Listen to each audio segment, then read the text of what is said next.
Here we go, underway, Blackhawks and Stars, and the puck already in the Blackhawks defensive zone, Dom. That's the zone where their goalie is. That's right. Both teams have an offensive and defensive zone, and they want to protect their net like it's a castle. They all want to be in front of any shots, protect the goalie is the last line of defense, Chris, and they don't want to let anyone from the other team get anywhere near their goalie. Quite simply, Dom, the object of hockey is to score more goals than your opponent. It is, and so we mentioned that the teams want to defend their net. That's because we don't want the Dallas Stars to get the puck beyond that goal line, that thin red line right in front of the net. If the puck crosses that line completely, it's a goal. So the Blackhawks are trying to put it behind that Dallas netminder, and the Dallas players are trying to do the same at the other end. Each team has 5 skaters plus a goalie, of course. And of the 5 skaters each team has, 3 are forwards, more offensive players, and 2 are defensemen. What are some of the differences between those positions? Well, a hockey team is kind of like an orchestra. You know, you need some drummers, you need some guitarists, you need some, different parts of the band that work together. Center is one of the positions along the forward lines in between 2 wings. That rounds out the group of 3 forwards that you'll see on the ice at a given time. Yeah, one of the things that we'll see, we saw one to start the game, is a face-off. And the centers are the position that usually take the job of winning the puck for their team. And that's an important part of the game as well. So there's differences in those positions that you talked about.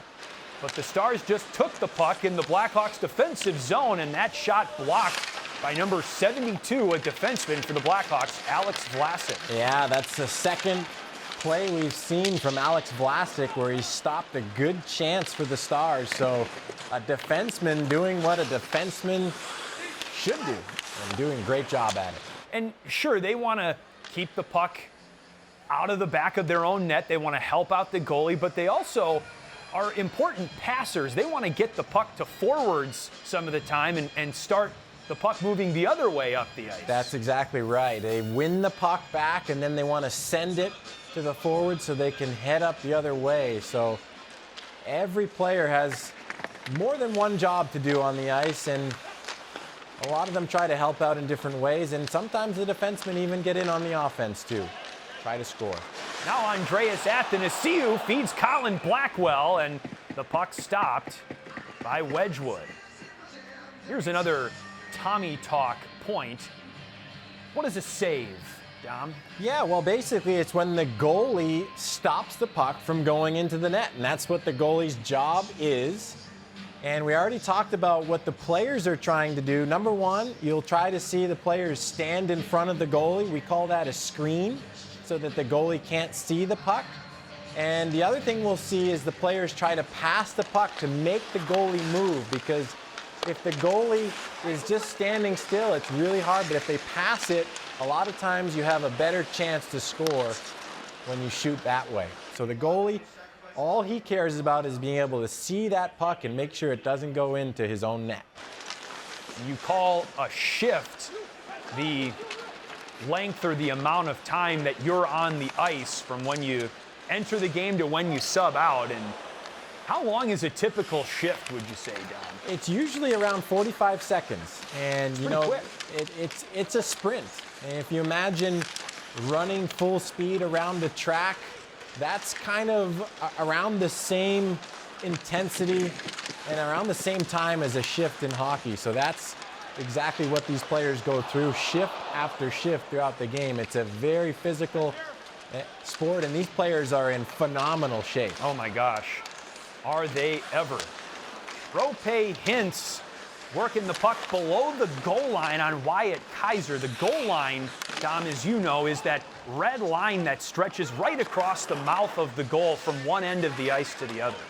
It is, and there's a few lines to pay attention to. There was Tyler Johnson from the Blackhawks picking up the puck at the red line. That red line in the middle of the ice divides the ice in half, and so you'll see you have to cross that red line before you send the puck into the other team's end.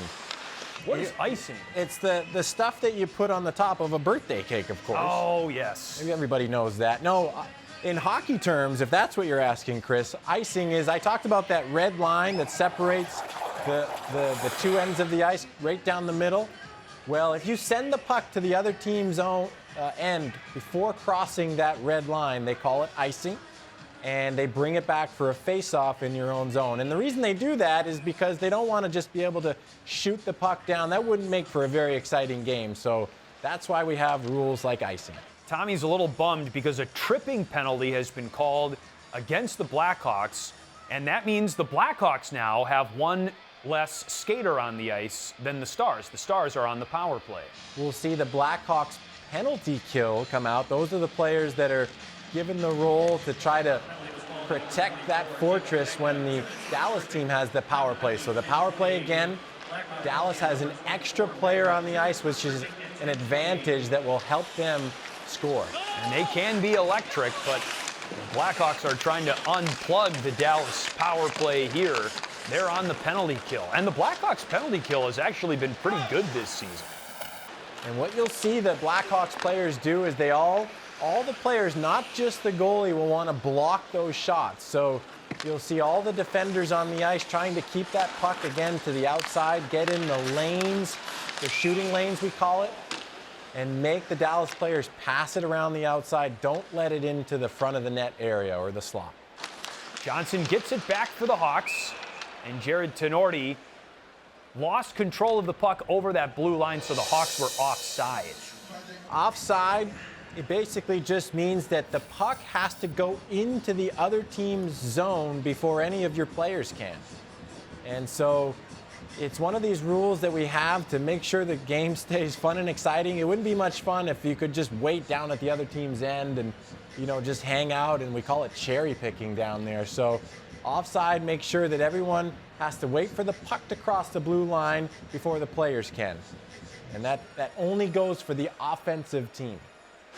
And you'll see Dallas actually has 6 skaters now on the ice as they've removed their goaltender to add an extra attacker. There you see that empty net. What team will do that when they're trying to score a tying goal at the end of the game? They'll take the goalie out to add an extra skater to give themselves a chance to score. And a great block there from Seth Jones. We've talked a little bit about the Stanley Cup, and there it is right there next to Tommy. And this is what you play for, Dom. I mean, it's the most coveted, most cherished, most prized trophy, certainly in hockey and maybe even all of sports. Yeah, as we mentioned before, the oldest trophy in all of sports, and in my opinion, the hardest one to win. There's so many good players and so many good teams, and you have to really pass a lot of challenges to win it. So it is an amazing trophy that these players compete for in the spring and early summer for the Stanley Cup.